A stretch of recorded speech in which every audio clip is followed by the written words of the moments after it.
everyone, it's RemanX here, and we're going to talk about the Pym Tech team. I said Pym. Yeah, Pym. So I know what you guys heard. It's Pym Tech. It's just it's the two continents coming together. It sounds screw it. So we're going to talk about the Pym Tech team and give you an evaluation. And I'm really struggling with this team as a buy. Okay. This is probably a very, very hard team to evaluate. And part of it has to do with the way that the characters were released. And so it's being sold to us as the global DD3 N4 solution, but specifically 4, because we can't use Phoenix, who, by the way, is still broken as of the recording of this video. That's a whole nother story. Check out the other video. I have it posted online over here. So we're going to take a look at the team, and we're going to talk about realistically if these guys will have any value outside of their squad. And the answer is not really. And so the idea is when they come together, they are a force to be reckoned with, and I think they're going to be an offensive force, potentially a defensive force. I know there's already counters in there. They could be annoying on defense, but Supernatural would probably just, Elsa by her own will probably just, wreck the team. That being said, I'm going to go into some depth and talk about some of the T4s, what we're talking about for ISOs, so we can answer some of the questions, and then give you a final evaluation on the team, Stature, Ghost, and what I think everybody should do. And yes, we will address whether or not I think they're going to unlock a legendary, because I have some ideas about that too. So let's start with Stature.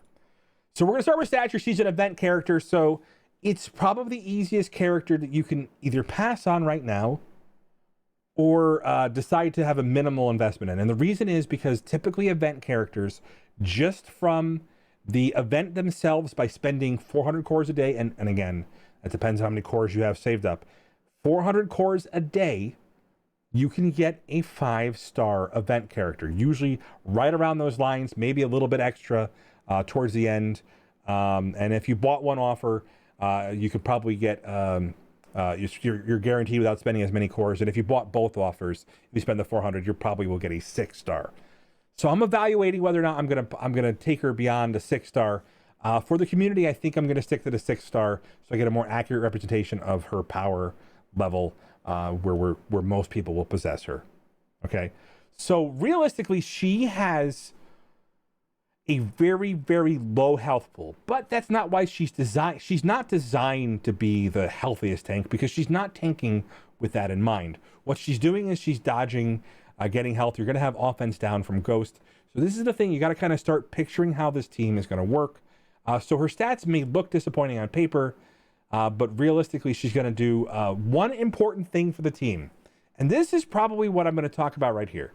Is I think this T4 is absolutely necessary, because it goes from one character to all 3 Pym Tech allies, or it goes from 1 on 3 to all of them, 2 on all of them. So that is a big deal. That's going to speed up Ghost, get her to her drain a lot more frequently, and that's going to help this team recover when things start looking badly. And more importantly, that is probably going to be the best source of damage from the team. They're going to be able to focus down characters, and we're going to talk about that, but more specifically, that drain is going to be fantastic because of how quickly it can happen with the team. Now, that being said, this may be something we have to look at and examine, depending on how many red stars, what we see with the final numbers. I'm hoping to see that soon. We should be getting the DD4 data relatively soon, next couple of weeks. We should be able to take a look at it, and maybe even sooner than that. If you guys haven't taken a look at msf.gg, those guys have put a labor of love and actually built a temporary map up there, and you guys will see that in there. So big deal, okay? So Stature, I don't think she's a must buy. If you want to get a 5-star version, there is a path for spending cores. If you buy one offer and spend about 300 cores a day, you should still get that. Remember, stay tuned. I will have a video coming out on how to do that. Thank you to Yule, Tidebringer, and Vrondius for helping supply those numbers. We'll do a video on how to get yourself a 5-star character when the event gets released. We'll do that the night of. All right, that's number 1. Number 2, okay? So the Wasp rework was interesting. The problem with that is she basically got that whole charge state taken off. She gets all the effects of being charged. So she's going to evade. She's going to do a decent amount of damage. She had her stats increased. She's a good character. If you guys don't know, I'm taking them to G14. Going to take them through DD3. I do it so you guys don't have to. But we're going to take the Mad Dadbertory. So when Ghost comes out, which probably is coming up soon, we're probably going to throw some money at them and try to get them all the way up, so we can take it for a spin without Yellow Jacket. Although Yellow Jacket does provide some additional effects. So the thing about it is, as far as T4s, this is going to be important, I think, because it's going to be immunity for 2 turns. And we're going to have to take a look at why we think that might be important. Is because some of the early nodes may require you to have this. So I'm going to pass on it for now as a requirement. But that is definitely something that I think we'll have to take a look at it. And like I said, for her damage, it doesn't matter as much. She's going to be able to help focus down characters, help distribute some damage, strip things like deflex. So she isn't the main damage dealer. That's going to come somewhere else. So we're going to talk about AntMan. AntMan got some new life to him, and realistically, we're going to talk about the passive. I think the passive is very interesting, and yeah, it is something where I don't know if it needs a T4 yet, because basically he has a 40% chance to assist now, but if he doesn't get an assist now, you get an assist now from the allied Yellow Jacket. So you're going to have to determine which one you want assisting based on their power level, knowing that there is some additional ISO effects on this. But that's going to be the idea behind it. So it's going to be a choice based on that. We'll go into details later on when the full team's out there, but that's the big difference. And so you notice we put Skirmisher on here because of this Striker Skirmisher combo. Basically, because of the assist, you're going to be doing the same thing on Yellow Jacket for now, until we play with them more and maybe uncover some additional potential here. So it doesn't need a T4. I don't think any of the other ones really require it, because I don't think the damage is coming from this part of the team. I could be wrong, but I think most of it's going to be that drain, just like we saw from Phoenix. So realistically, that's where we're going to stand. And we're going to go to Yellow Jacket. We're going to skip Ghost. It looks like Ghost will be the next released. She showed up in our in-game mail. You've got mail. Well, yeah. Well, that tells you how old I am. I still remember AOL. But it was the early days of the internet, guys. Al Gore could tell you about it. All right. So we've got some really important things to talk about with this. He actually has a really cool ability, and I think, again, when we're talking about this, the drain on him, he's going to be a self-sustaining character. It's really powerful. I think he's probably going to be the last man standing on a lot of this, and he does have some synergy with some additional characters here. So the Self and Pym Tech allies, we're going to talk about that in a minute here. He might be the most useful outside of this team. And we're going to, and so that's the thing about this is, if it's a character who's a 45 release, he's going to probably be a Blitz release. When you see those 45, he's going to be a $25 offer. That's usually what we have. So the Villain Tech allies with the hostile takeover, he does call upon this here. It could be pretty interesting. And what's cool about this is, and I know for the Theory Crafters, is they're planning to use this ability to get the on-kill abilities and get a whole bunch of random effects. We'll look at that table soon and take a look at the that from there. We'll get that information for you soon. We've got the fact that he is actually going to have evade pretty much on there, so he's going to get a built-in heal. A lot of these characters have evades built into their kit. So I do think that you're probably going to invest in the full kit for the drain, but it will be something that we're going to take without going into DD3 and see if we have to do it. And even in DD4, this is probably going to be a upgrade as needed, not an upgrade because. All right, and that's going to be an upgrade as needed. We'll find out if we actually need this. And again, because this has an on-kill effect with the 70 damage to all targets, I think he is probably going to be the most red star dependent character that you're going to get on this team. So we always talk about those whale tiers, the characters that need red stars to really perform. He might be in that category. He's a pretty decent character in that regard.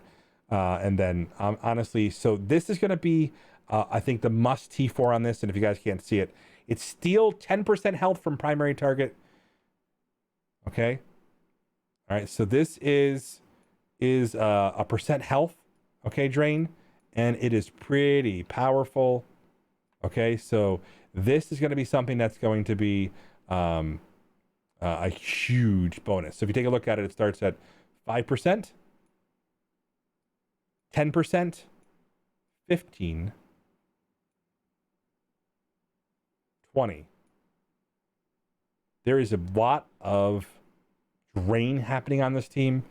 So, like I said, he is going to be somebody who's going to be both relying on damage and his drain. And again, yeah, pretty insane.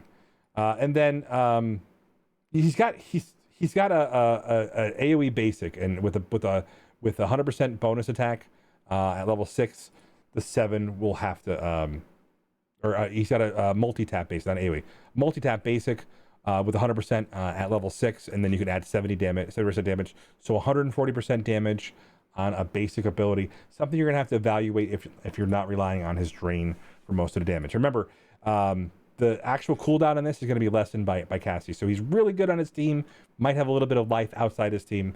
So this is the sweet spot. This is the character that is probably going to find the most use outside of this. So when I thought about this character, she looks like she's a Blitz release. That's what they're saying in the in-game mail. And so she has the Minerva base drain. She goes up to 15%, but we're going to talk about that really quickly. So this is her ult here. The difference with her ult and Minerva's ult is she gets an additional 5%. So she starts at, okay, 5, 10, 15, but you need a T4. So she's going to be another probably mandatory T4 to get that extra percentage. Again, it's going to happen relatively quickly with the energy being passed around from Stature. That's the big difference. Her passive is actually decent, because what it does is when the Pym Tech characters dodge, she does have the ability to heal them. But it's also all this text in a dark dimension. So this is symbiote Spider-Man level, like dark dimension bonuses. An allied Pym Tech dodge, heal all Pym Tech allies for a percentage of the character's max health. When an enemy gains a positive effect, 25% chance to steal that positive effect. Okay, and give it to a random. Wow. And then the evade on the Pym Tech allies' turn. Okay. On enemy's turn, apply offense down. So there is the yo-yo effect that we're talking about that has been proven to be something that is highly functional. And then this additional speed helps them get in there faster. And so all of these things make him a lot more viable in Dark Dimensions. So like we noticed that some of the nodes have Korath. If you guys don't know, like I said, the map for DD4 and some of the units are on there in msf.gg already. You can take a look at that. So Ghost is probably going to be a great character for those folks who don't have access to Minerva and Blitz for her to get her. She's going to have an instant impact on a lot of rosters. She's a great character. She's one of the better standalone characters because of the fact that she does have some additional effects on here. She really does hold this team together in both raid scenarios, in the DD3 scenarios, but more importantly, she does have some functionality, I think, with that evade heal, because they're going to have a lot of passive evades.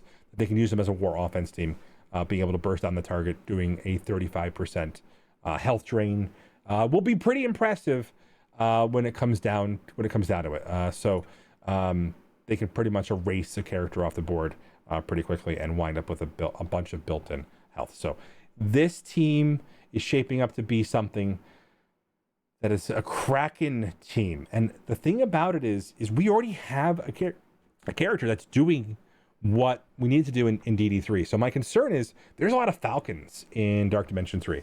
And so these guys have buffs. They're going to be stealing buffs, getting buffs, and being sped up. And while they do the drain and they do it relatively quickly, My concern is their overall survivability from their base health pool. Those evades could become exploitative on some of the nodes 7 and 8. And that's why we're going to take this team for a full spin very, very soon in Dark Dimension 3 when we get them a G14. It probably will take a little bit longer than I thought, or G14. And more importantly, we're going to build them up to G15 and have them ready for Dark Dimension 4. So my recommendation on this team is we have to consider, and I'm not saying that I have any inside resources. This is all speculation. And I know that reliable sources have said this, but I don't want to stake my reputation on this. However, this feels familiar. This is the same blueprint that in Humans, I know with Black Bolt, obviously, but more importantly as Guardians.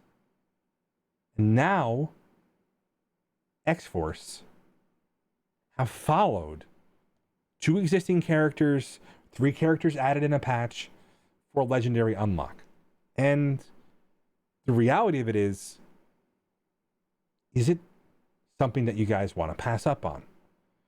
Now, if you're not going to be entering Dark Dimension 4 anytime soon, and you're not really worried about your progression, well, you probably haven't looked at Doom's kit. But more importantly, I think everybody's going to regret missing out on this team when they start seeing Doom showing up in their arena shards. And it's going to be most likely who pulled the trigger on this team that's going to be able to get them faster.